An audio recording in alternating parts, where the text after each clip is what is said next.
Hi, ako po si Elena, taga Bulacan. Andito po ako para magpatunay kay Miss J. Costura. Nakaka-goosebumps talaga. First reading niya sa akin, i-share ko lang po. Sabi niya sa akin, kasi that time I was really lost. Like almost 15 years akong ex-OFW. I tried to have like my own decision. Failed yon in short.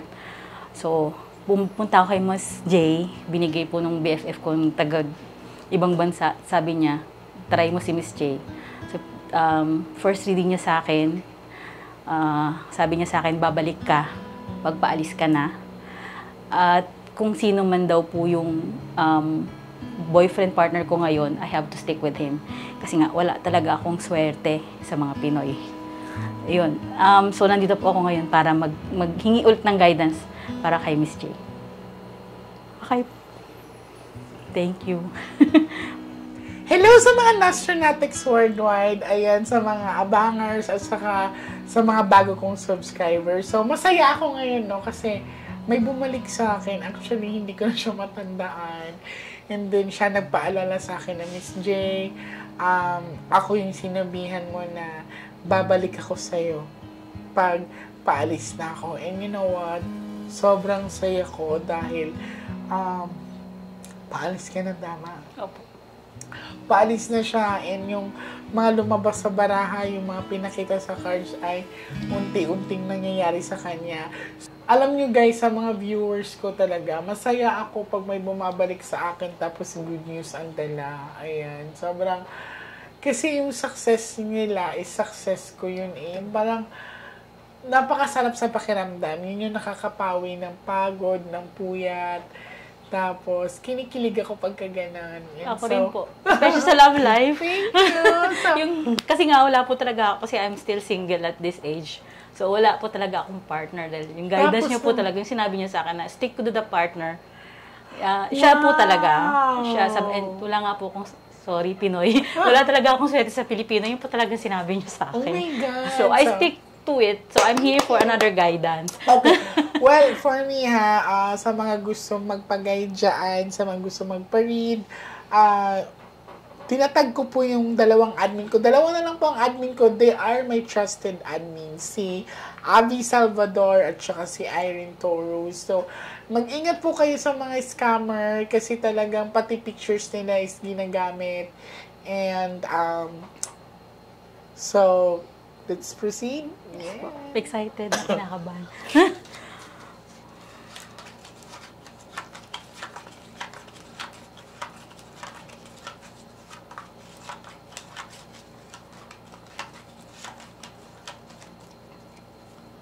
I want you to pick one card.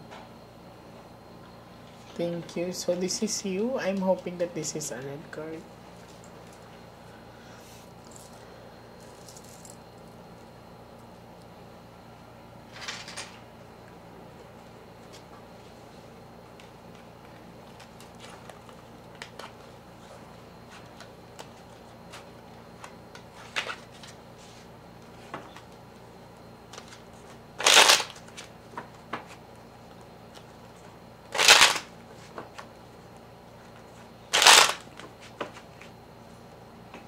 Cut the cards into 3.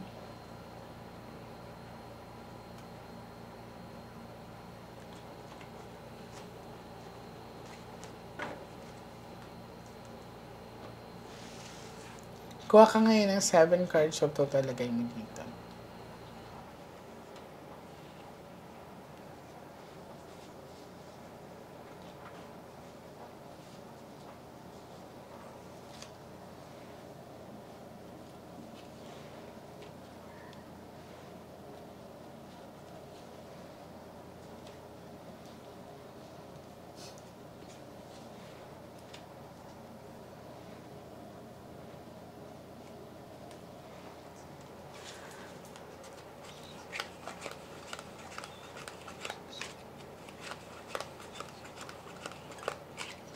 So this is you. I'm hoping that this is a red card.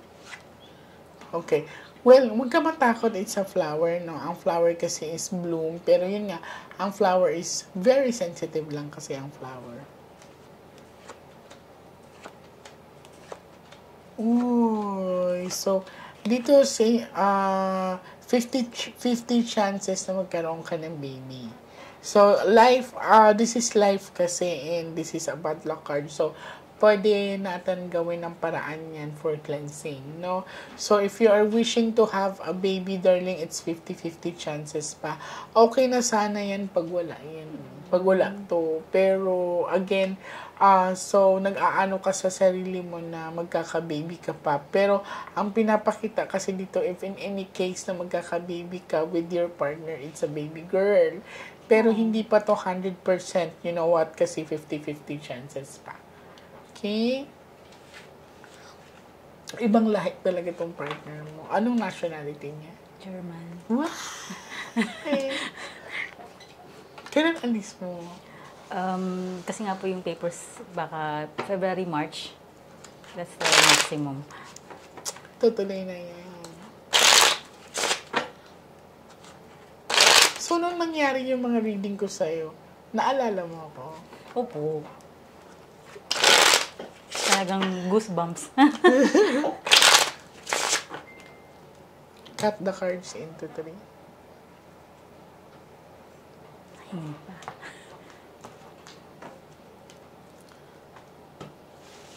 Kuha ka ng 9 cards of total, lagay mo dito.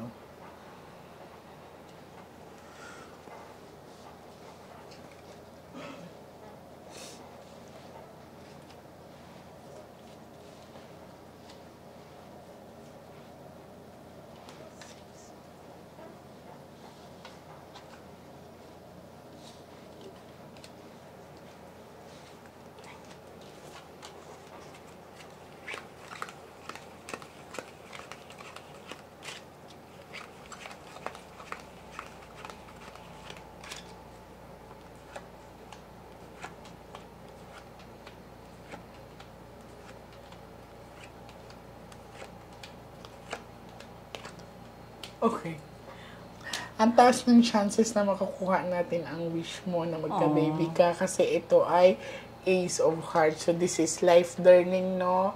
I-cleansing kita, pababalikin kita dito ng 2 to 3 weeks from now.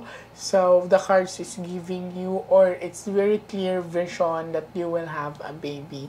And that would be a baby girl, darling. Kasi queen. So, dito ko mapapansin mo, wala naman siyang tinatawag na third-party involvement or wala akong nakitang hiwalayan kasi yung cards mo, it's more on red card. Tapos, darling, magiging maganda din ang financial aspect mo. Basta ito, tutulungan kita to have a baby. Thank you po, So, Miss that's it Lee. of the card. 2024 will be an Uy, ang galing. Ang ganda.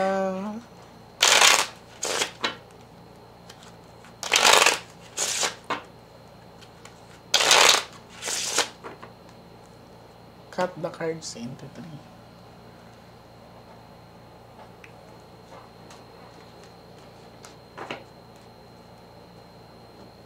Kuha ka, darling, ng last 12 cards of total. Lagay mo dito.